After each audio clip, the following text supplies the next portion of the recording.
So just to give you guys a quick rundown, Yusuf has worked with Rihanna for over a decade on everything from her standout Met Gala looks to her Fenty Beauty campaigns, her many bold covers, and most everything else.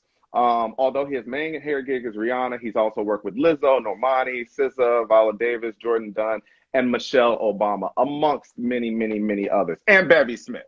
Um, Outside of his professional life, he's an active member of the ballroom scene as the legendary overall father of the House of Mugler. Everything to me. He's major. He's an icon. He does everything. He's one of my favorite pop culture creatives. I hope he's in the room. Where are you, Yusuf? Please show your face. Let's see if I can find him. Here he is. Bloop.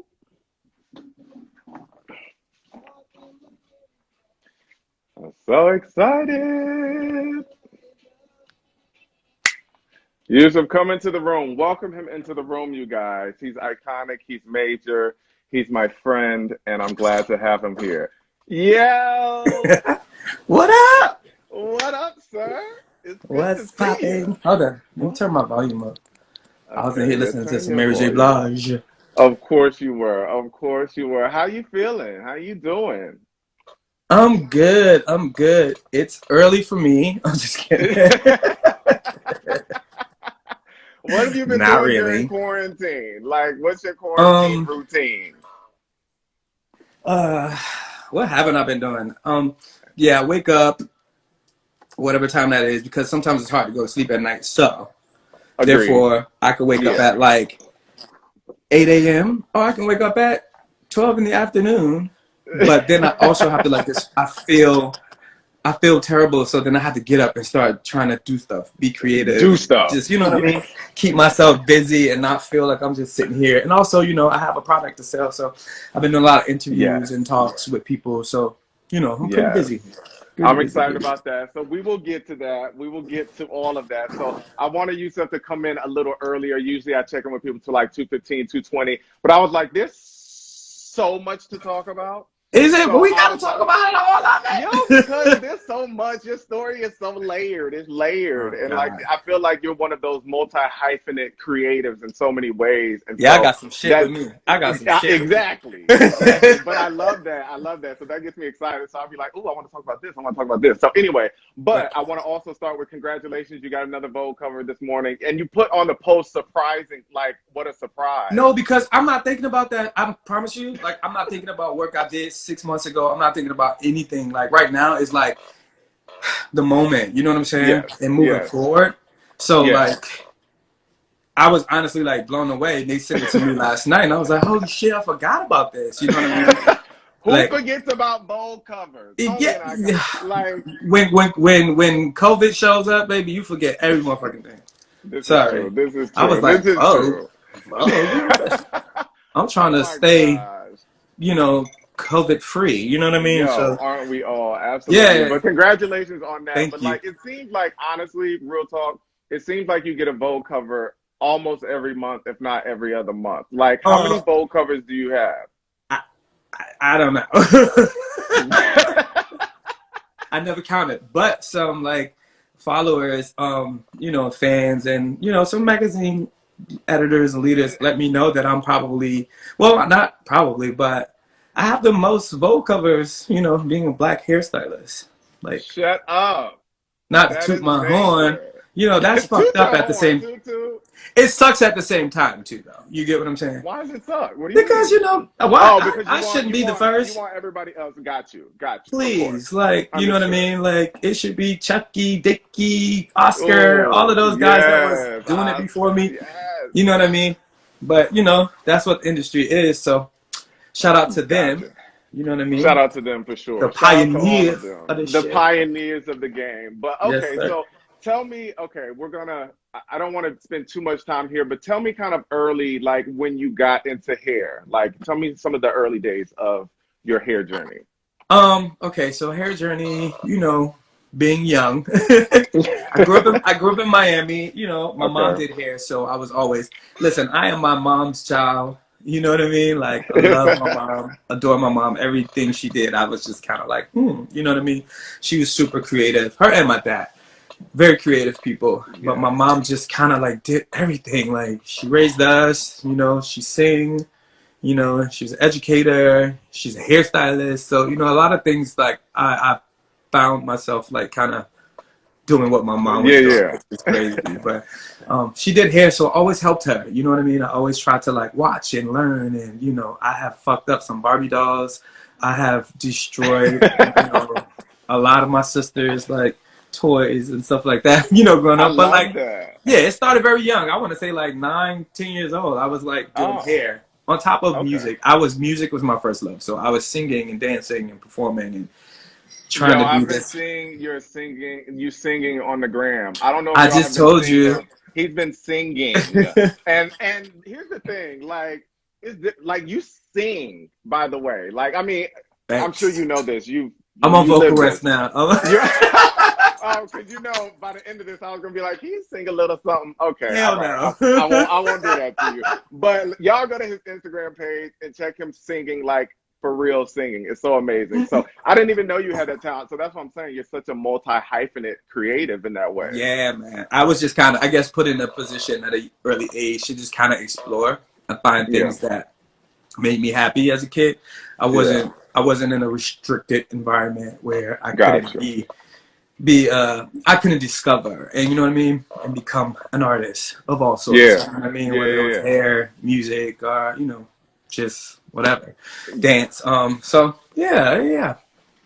That's what it is. Okay. I mean, hey, like I said, I'm trying to stay creative in every way. So dust off these little windpipes if I need Well, they to. are dusted off. You sound amazing. But okay, cool. So that was early years. When did you know that like hair was going to be your career? When did you make that? Because you were doing all the other stuff. When did you know that it was like, oh, hair is what I'm doing? When you move to New York City, coming from leaving your family and going from Miami to Paris and to New York City and realizing that like this ain't easy. I can't just be standing outside in audition lines trying to be on Broadway. And Were you auditioning for Broadway? I auditioned for Broadway. I had an agent. I was Oh, serious about it. it Like, was a real life. yeah, it was a whole life. I was dating someone at the time who really pushed me to just kind of like go for it. You know what I mean? He was very supportive, Shout and out to just him. kind of like put me in the environment, put me in the room where I needed to like kind of like thrive. You know what I mean? Okay. So Uh-huh. me auditioning and like also being in New York City and knowing that this ain't a cheap city to live in. You gotta have some money in your pocket. You know what I mean? That So part. he was friends with a lot of models, and I would always like do them, prep them for castings, and you know what I mean, and get them ready, and you know what I mean, and all that stuff to send them out. So I started to build a clientele, just doing hair out of my house. You never worked in a salon? Well, not at that point. Gotcha. Okay. Well, I left Miami and I went to Paris, and Okay. I was in Paris, just kind of like exploring the world, like leaving everything. Yes. I stayed in Paris. We were there for like almost a year, and I met Miss J. I lived with Miss J. Oh, At word. that time. Yeah, like I was probably, I want to say 19 years old. Okay. You've Lived with Miss lived. J. Yeah, so and I kind of like I got pushed into a lot of things like as far as fashion and being creative, like all the things that I Hmm. dreamed of. I was Yeah. pushed into that, and then I came to New York, and then it was like survival of the fittest. You know what I mean? You gotta like eat. So I Gotta started to eat. use the skills that I had. You know what I mean, to survive, and somehow hair just kind of like took over. You know what I mean? It took Gotcha. over. And I wasn't mad at it because it was still something that I love to do. That You you know what love I to mean? I do. could still express myself. And like I said, I was tired of like auditioning and being too young for roles of a 16-year-old when I was 16. You know what I mean? Because they were hiring 40-year-olds to play an 18-year-old because they didn't want to take chances on young talent Young because talent. it was just crazy. Yeah. So I was All like, I'm that. out of here. So I decided to jump into something that was probably, just as equally as tough to get into, on a certain level, quote unquote. Yeah. Gotcha. So, Miss J introduced me to Lisa Mitchell, who was, really killing the game at that time. And I went to her salon. I had went to her salon before Jay even told me about her. And they weren't hiring. They were like, oh, we're not hiring. Because I'm like, this is a black woman, and she lives around the corner. Her salon is around the corner. I was living in the Lower East Side then, and I went there, all decked out in black, all black. You were looking like a gay hairstylist, you know. Everything to me. Done, you know, just done. Like, you know, pulled up and was like, hi, you know, you guys hiring? Are you guys hiring? No, they had a thing in the Village Voice. They were hiring. And then when I got there, they were like, positions filled. And I was like, ugh, well, excuse me. And I laid my resume, little like application. I had a headshot, mind you, because I'm coming from Broadway. So, you know, it was about a headshot. So it was like, y'all need to know what the kid looked like. You know, I was young and snatched and dancer body. So I left my headshot and they were like, oh, this bitch. I left out, and then Jay was telling me, he was like, hey, I gotta take you to Lisa Mitchell, whatever, like, she's doing her thing, she does Tyra, she does Naomi, she does, you know, I'm like, I know, I'm like, I went there, like, this is crazy, and they weren't hiring, and he was just like, let me call that bitch, you know what I mean? If you know Miss J, he's like, So, you know, I went back, and I started assisting her, and I assisted her for quite some time, and I just kind of like, you know, I had to get dirty, you know, and I always say that, like, you know, humbling yourself and working with people that are where you want to be, you know, is very important. You know what I mean? I could do hair, like I could kick ass. You know what I mean? I could take on clients, I could weave, I could braid. But it was just like, bring it down and really learn how to be a stylist in New York City, to be a fashion hairstylist, to be a part of that, like to take on that energy. Because it's not just about the work, it's also the energy that comes with it. Like it's a lot. You know what I mean? Gotcha. Yeah. So yeah, and like Bevy was saying, you know, having this personality, having all that thing, deciding and really understanding who you are as a person was really important for me. Like self-discovery. You know what I mean? Because I'm not loud, and I'm not like, yes, girl, let me whip your hair, let me, you know, let me pull up, and you know, I couldn't do that. I don't know how to do that shit. So I'm like, is that gonna hinder me? You know what I mean? So it was a lot of things that I had to like figure out, like, who am I gonna be as a stylist? You know what I mean? And me being an assistant was also the biggest part of that journey, like assisting somebody who was at the top of the game, doing everything, and like carrying her bags, and you know, packing her bags, and shampooing hair and all of that stuff, you know. It was great. I wouldn't change it for nothing in the world. But yeah. Okay, well, you mentioned something about that being a celebrity stylist and fashion stylist is much more than just having the talent, and there's energy that's involved. Speak to that like a little bit more in terms of like what are some of the personal skills that are necessary past just the talent that you have in order to make it in as a celebrity stylist. I think with celebrities, you also a lot of stylists have to understand that you can't just kind of like treat them like, oh, I'm a celebrity. My idea was like, this is a woman that needs my service. You get what I'm saying? First. So I'm putting her first. I'm putting me like all the way at the end. Meaning like when her hair is done and she feel fab and she look at you, then you could be like, yes. Yeah. You know what I'm saying? So I'm not walking in with any bells and whistles. I'm here to do a service. I'm here to not become your best friend. I'm like, you know, I'm not here, you know, and I learned that like very early on with, you know, with Lisa, you know, like get the job done, show your skills, show that you know your shit. You know what I mean? And then you can kiki later. And I mean like 6 months later. Yeah. when you've been booked for 6 months straight. Exactly. Then you find your way to be like, hey, so when's your birthday? Type of shit. You know what I mean? You know, so like I say, like that energy, sometimes, you know, people don't know how to be. So you really gotta like take on people. You really gotta like learn how to feel other people, understand people, get to know them without doing too much. You know what I'm saying? Taking on their energy and all of that stuff. You know, I think being a celebrity hairstylist and fashion hairstylist, I hate all those names. You know what I mean? I'm just a hairstylist, a hair artist. That's exactly who I am. So I hate putting things in front of it. I think depending on the job, then you can say that. But I don't know. I don't know what to call it. But I ain't trying to like reinvent the wheel when it comes to that. But just knowing that, like, you know, it's a time and place for everything, you know, and those are things that you learn, you know, you really learn as you go on the journey of figuring out what kind of hairstylist you want to be, whether it's salon guy. And I did it all, you know what I mean? Like I said, young, trying everything, figuring out what works. I worked in a salon. I worked in Lisa Mitchell's salon for maybe 4 years, and then I went to Paula Brack on the Upper East Side.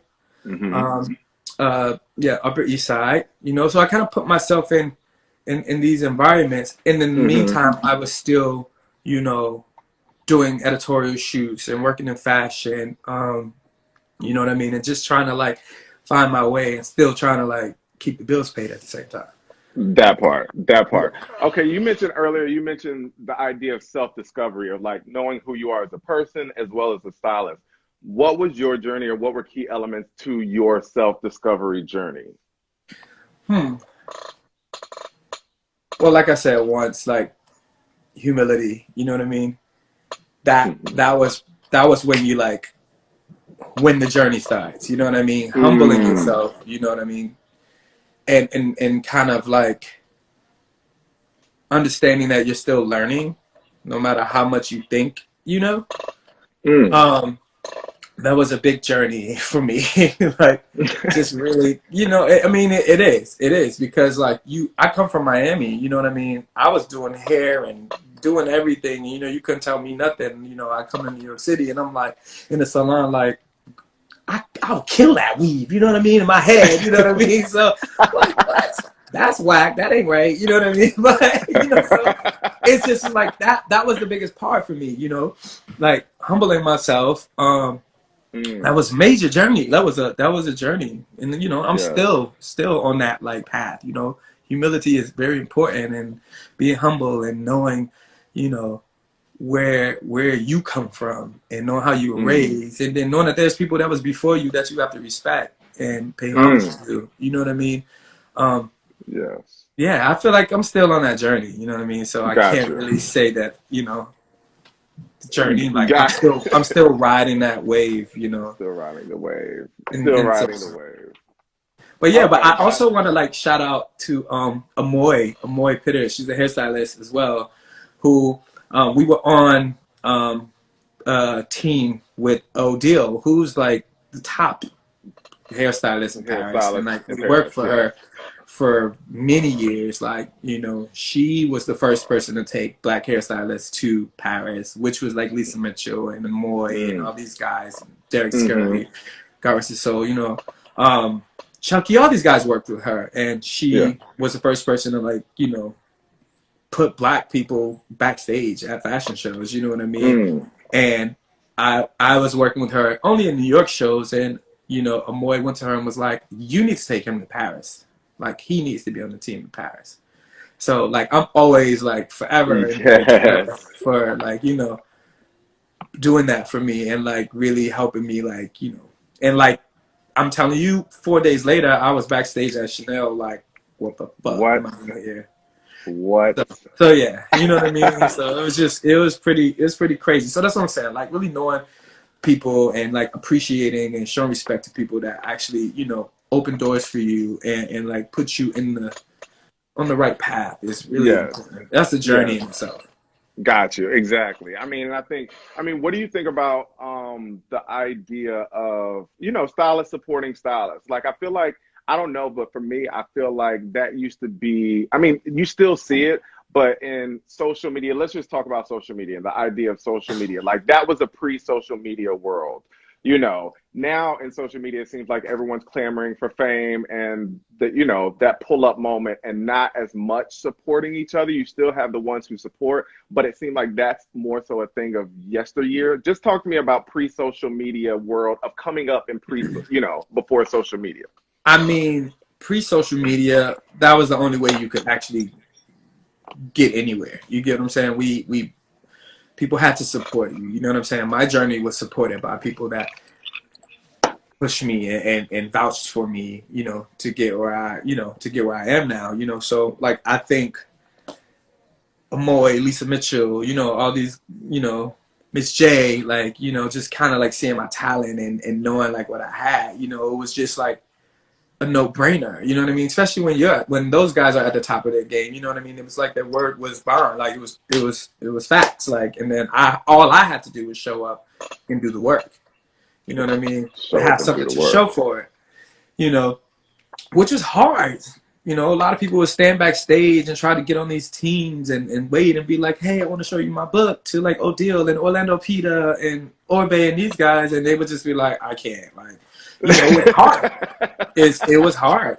I did that. You know what I'm saying? Yeah. I did that. You know, I jumped fences at Alexander McQueen show in Paris to try to like go backstage, not to see the damn show, just to see who was doing hair, like, and be like, hey, I want to talk to the head hairstylist. Like, you know what I'm saying? Like, you know, it was hard. So I think, you know, nowadays, I don't say like people have it easy. I think what they're doing is something else than trying to be backstage at fashion shows and trying to be like fashion hairstylists. It's kind of like a celebrity hairstylist that do celebrities.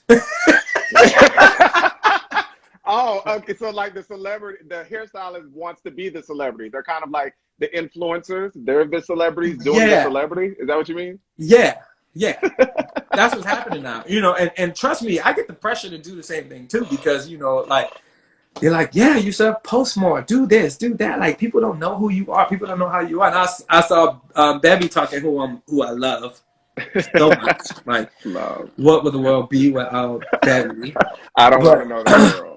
Exactly, don't want no parts of it. But you know, it's just like it's just overwhelming. You know, I'm not like that. I don't feel like I'm being authentic. I don't feel like, I don't know. It's just weird. It's just weird. You know what I mean? I take pictures with my clients. I keep them for myself. Sometimes I post. Sometimes you know what I mean? I'm working on my memoir, so I'm not going to yes, memoir. You know what? I'm not working on a memoir. Who has all of the receipts that you have and doing the work, like, you don't really have to. I mean, yeah, you don't have to do that. You know what I'm saying? Like, you're doing the work, so it's like you don't have to kind of show all of that on Instagram and kind of floss in that way. Even though it wouldn't be flossing, it's your authentic life. Yeah. But, you know what I'm saying? You don't have to do that. That's what I'm saying. So it's completely separate. Like, I appreciate, like, trust me, if I was 19-year-old Yusef, who knows, I would probably, and I had Instagram. Let me tell you something. I probably wouldn't even be doing hair. You get what I'm saying? What would you be doing? I don't know. I'll probably be on the Young and the Restless or some shit. You know what I mean? Like, I'm Michael St. James. You know what I mean? Some shit like. Well, we're all. I might have a wife. There wasn't social media back then. You said you might have a wife. I might have a wife. Who knows? I'm so glad there's not social media back then, because we needed you not to have a wife and to be doing exactly what you're doing. Okay, cool. So tell me this. Of course, you work with, you know, Rihanna, who is a pop culture icon. There's so many, like, she's doing so many different things, you know, from Fenty to Savage to the music to everything else. So tell me, like, real quick, give me the quick condensed version of how you and Rihanna met and how that relationship started. Okay, 10 seconds. I was working with Jasmine Sullivan. They had the same manager. And for some time, you know, he was talking to her like, hey, like, whenever, you know, your other hairstylist isn't around, you know, this guy's really good. He works with Jasmine. And also her makeup artist at the time, Mila Morales, who who I worked with a lot, you know, around that time too, with a lot of artists like Mashonda, a bunch of people, you know what I mean?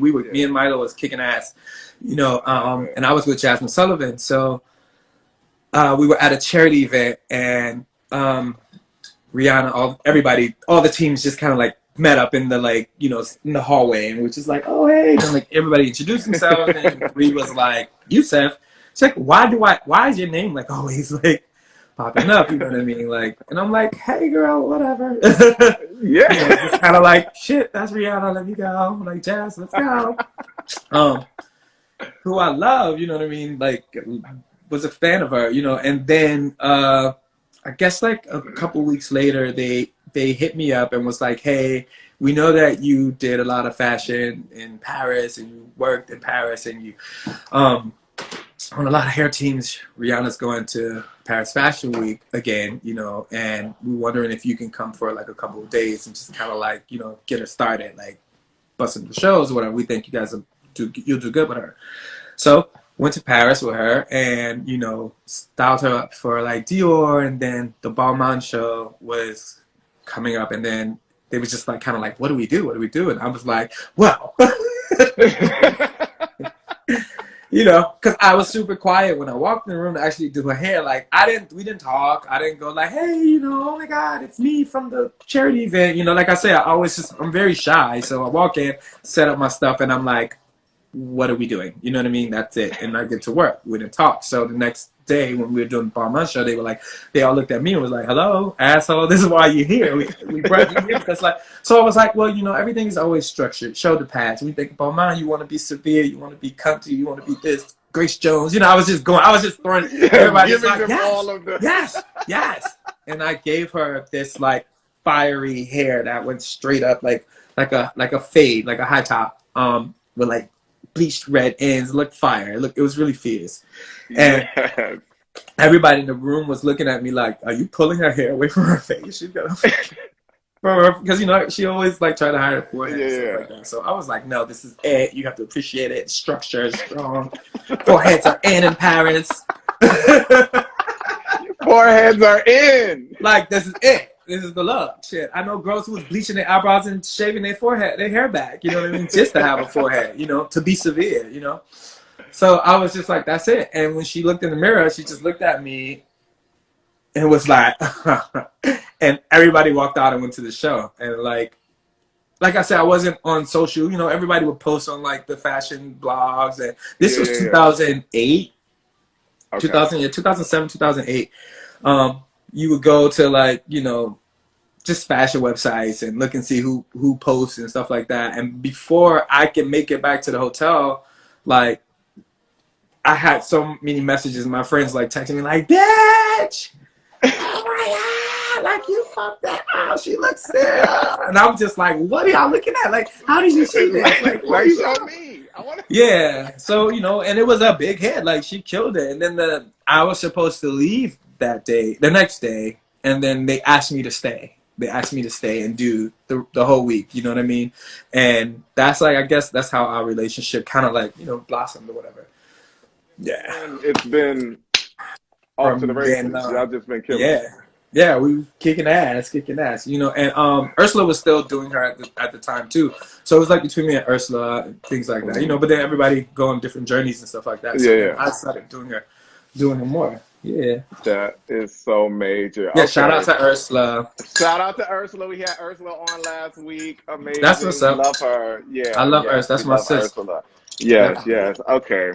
So I mean, okay, so you did the work, and the work spoke for itself, which is why she wanted you to stick around. But why? What do you think is the reason why you've been around so long? Like, how did you build build trust within the relationship to the point? Because you guys, I mean, I think you would say you guys are friends now, almost like family, etc. So definitely.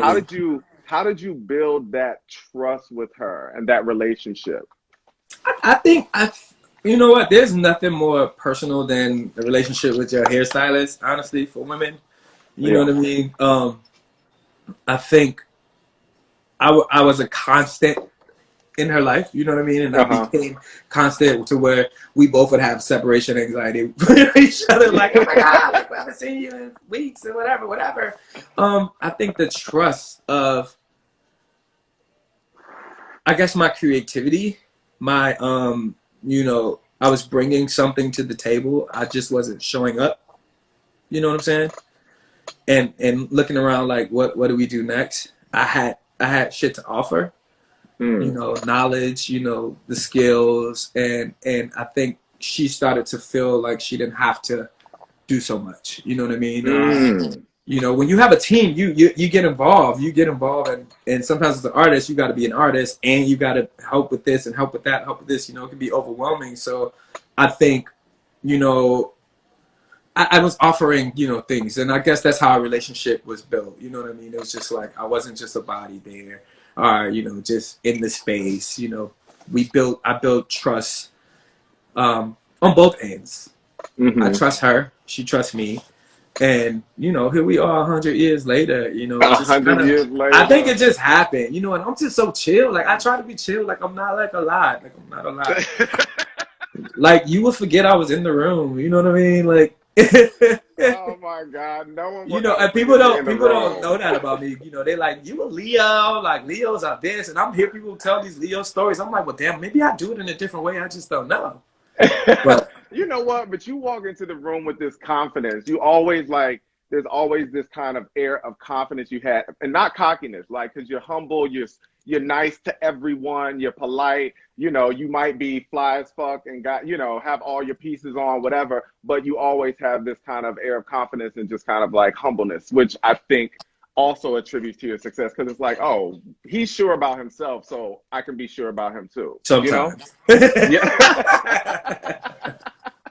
Oh my God. So wait, tell me this. Okay, I'm gonna kind of blend it in with something else. You come with all these ideas. Again, you walk into these rooms and you have this air of confidence. Tell me how your life in ballroom has played into your life as a creative and in the world of pop culture as well. Tell me, like, kind of how those, you know, maybe just kind of.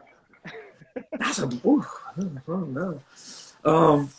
Shit. I just feel like there's so much creativity. There's so much creativity in the ballroom scene. You know what I'm saying? And I feel like, you know, a lot of the ideas that you have, or just whatever else, I'm just wondering how that might have played into it. It played a big part. You know what I mean? So it's like, I've been doing hair forever. You know what I mean? And I got into ballroom probably in, I want to say 2005, 2006.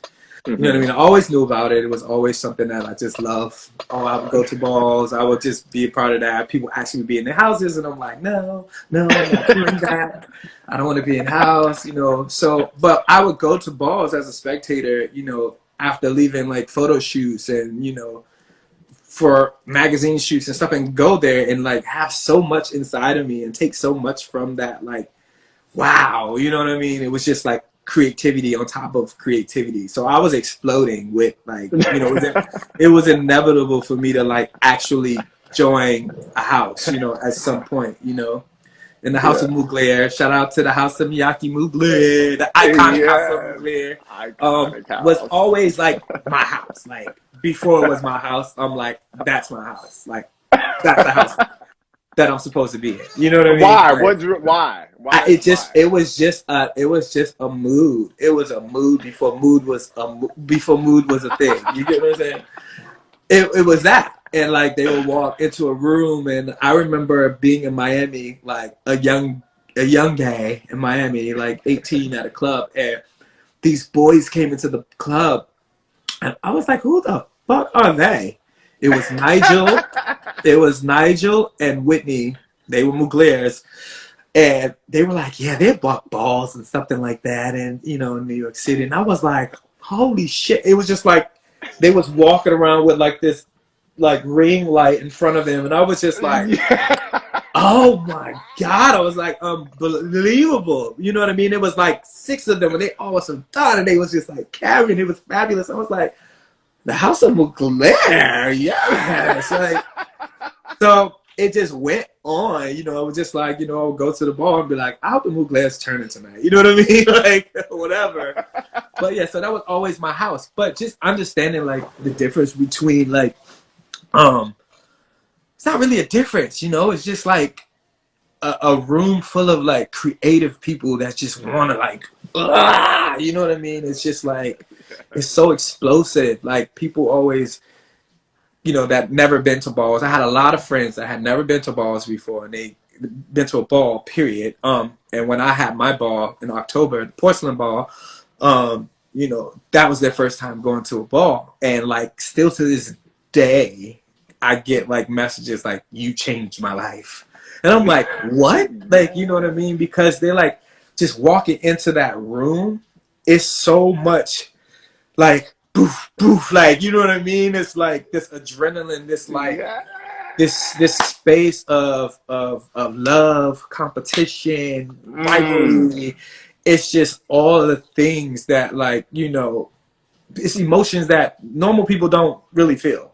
You know what I'm saying? Yeah. Yeah. And like you said, Yeah. you take on other people's energy. When you walk into the room, into a ball, you take on everybody's energy. You get what I'm saying? Like you start cheering for houses that you don't even know what the hell is going on. You know what I mean? You just get in the game. It's like, it's really exciting, you know. And it was just easy for me to just kind of like decide that, all right, I'm getting in the ballroom and I'm gonna, you know, I'm gonna like kick ass at it or whatever, you know. And it took some time for people to get up off me to understand. Like, they're like, oh, this boy, you know, he's in fashion and da da da da da. Like, you know, the girls let me have it. But, you know, I had to prove myself just like I had to in my everyday life, you know, and working as a hairstylist, you know. So I'm like, I can do this. What's up? You know, I'm still here. Yeah. Legendary. Yeah, overall legendary. Father. You know what I mean? Overall So I did. father. What's that mean to you? Like being the overall father. Overall father, it's probably the biggest thing in ballroom. Like, being an overall father of a house, it's like you've earned your respect. You earned the respect of your house members. You've earned the respect of the community. You know what I mean? It's a lot of responsibility because, you know, it's like having kids, like, you know, just out in the world, so many of them, and you are responsible for each and every single one of them, whether they're like 30 or 35 or 16. You get what I'm saying? Like, it's still your responsibility to make sure that they're doing what they're supposed to do as a human being. You know what I mean? Yeah. Inside and outside of ballroom which I love that. which is a big responsibility. You know? Yeah. And when they asked me to be overall father, I was like, oh my God, I don't think I could do this. You know what I mean? I was already like the New York City father. I'm like, this is great. I could deal with like these 30 people. But, you know, they're like, well, we want to give you overall father position. I'm like, now I got to deal with almost 200 people now. You know what I mean? Wow. But yeah. Wow. How do you balance that with your intense, crazy professional life? I don't know. I have no idea. It's something I don't even think about. It just happens. You know what I'm saying? Yeah. I make myself available, and I try to make sure that I'm doing, you know, giving the same amount of energy to both things. You get what I'm saying? Gotcha. Because I don't like to half-ass anything. You know? Yeah. Like, so I'm full out when I'm doing hair. I'm full out when I'm overall father. Like, I'm just full out. Like, yes, full out. Full out. You are full out. You are always full out. Okay. Tell me, in terms of like aspiring, again, you are a multi-hyphenate, I would say. You have many different skill sets. What would be your advice for other creatives who are coming up, who have a lot of different things and a lot of different talents that they have, and they're trying to figure out what they want to nurture and how they're to nurture it? Like, what would be your advice for them? I say be adventurous. You know what I mean? Just test your abilities to do all things. You know what I'm saying? And then you figure out what works. You know what I mean? Everything has to be nurtured. You know what I mean? To grow, you have to feed it. So I say, do that. You know what I'm saying? I sing. I stimulate that part of me. You know what I mean? I write music and I do hair. I'm making hair sculptures. So I think you can't be afraid. You know what I'm saying? Like, whether you're a social media driven stylist or whether you are in a salon and you're like doing clients and stuff like that, you know, and you want to inspire to be more into fashion and things like that. Make those connections, reach out to agencies and say, hey, like, I'm a hairstylist. I would like to assist this person or whatever. I would like to work on a book, you know, with one of your photographers if they want to do testing. And, you know, I think people are not really like doing that stuff anymore. Everybody just rely on social media, which is fine. But like, you can't say you want to do the Chanel show and you're just posting, you know, your work on social, you know, social media. Like Karl Lagerfeld ain't gonna wake up from the grave and say, pick him, you know what I mean? You know, or her. I think people have to, you just gotta really apply yourself and know what it is that you know, what you want and go for it. Because you could be a jack of all trades and a master of none. A master of none. You know what I mean? And that only happens when you don't give every single thing your full, you know, yes, your best. Because you're going full out on everything. Full out. Full out. Okay. Yeah, it's just really hard because, you know, I always feel like I don't want to preach to people, you know what I mean? Because I feel like I'm doing that all the time because people are like, you know what, I want to do more. You know, I have hairstylists that got 10 million followers. Me and you talked about this. They got 10 million followers and killing it. You know what I mean? And they were like, yo, the next Savage show, I want to work with you backstage. And like, those are people that I'm like, you right there? Like, it's only up. You know what I'm saying? Because like a lot of people will put themselves in a position. If you want to do that and you want to lead shows and you want to be, you know, that key hairstylist like Jarrara, you know, and all these guys like who's like killing it, you know what I'm saying? You know, like he put himself in that room, you know what I mean? Like Instagram and all that stuff, it's still there, but I'm still gonna put myself in these places and show my skills and humble myself and work with people and like this is how it works. You know what I'm saying? Yeah. So I think it's a tricky thing. You gotta just, you know, humility, honey. Humility, honey. Okay, so real quick, I want to talk about your Why by Yusef. Tell the people. So you have a new line of hair tools out, right? Yes. Shout out to Essence in their write-up this yesterday. Really nice. Thanks, Essence. Essence. Let me tell you about Essence first before I go there. You know, like I did so many things. Like, you know, I was working for so many magazines and really happy about it and like go and show my parents. Like, oh look, I did Vogue, I did this. But when I brought Essence home and was like, look at my fashion story, look at my hair. That was it. That was it. Everybody was praying for me. You know what I'm saying? It was like crazy. So it was really nice to see. Of the community. It was the pinnacle. You know what I mean? Yeah. Like, you know, like please. So yeah, Essence did a really nice write up. And a lot of other magazines are doing write ups too. Like I've been doing a lot of interviews about the product line.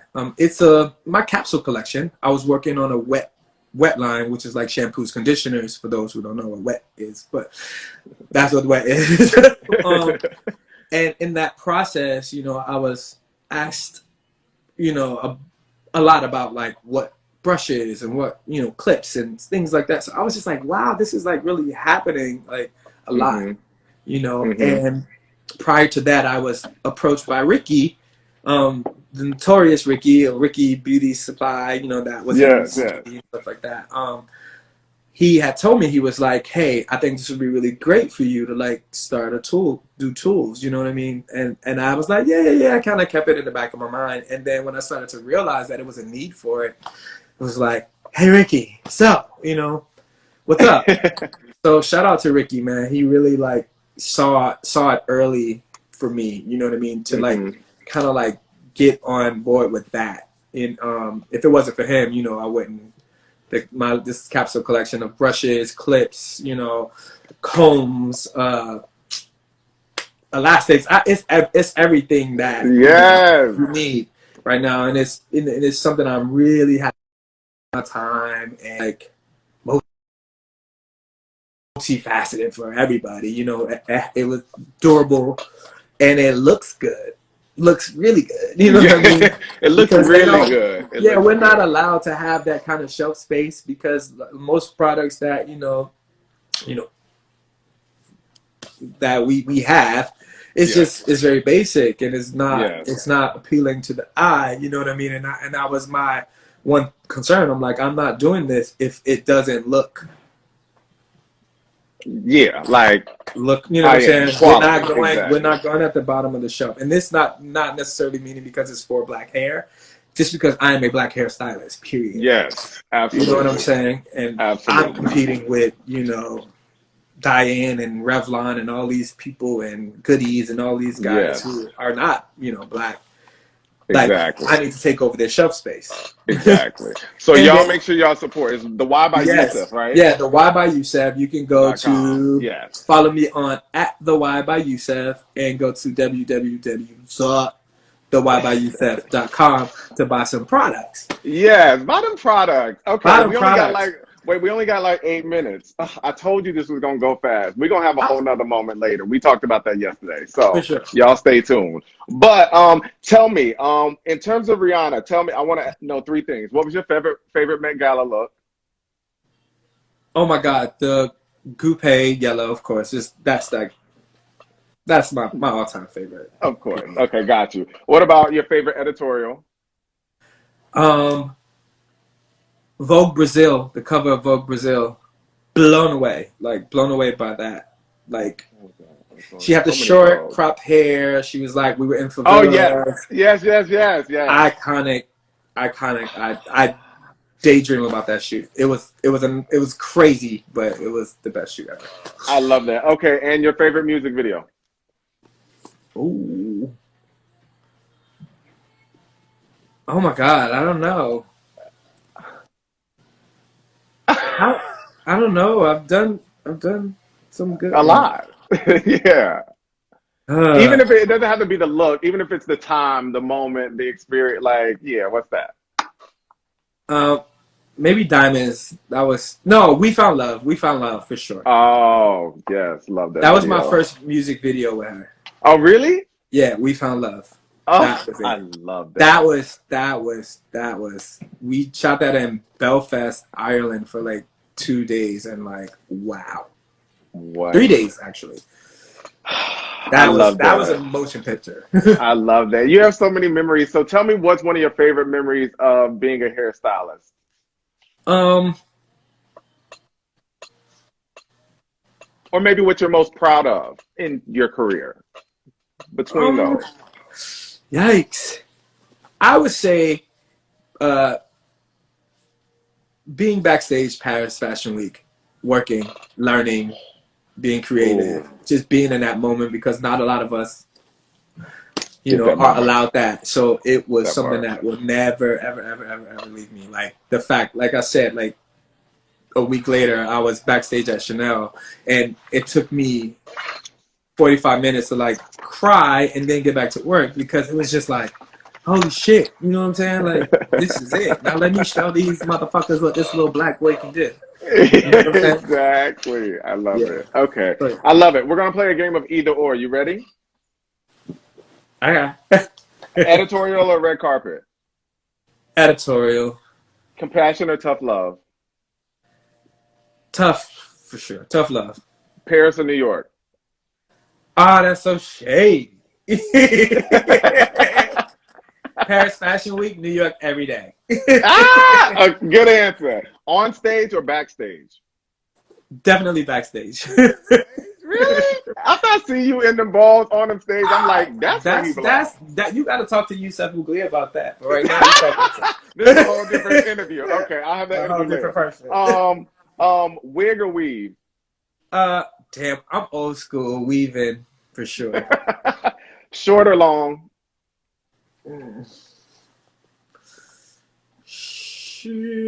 Short. Diamonds or pearls?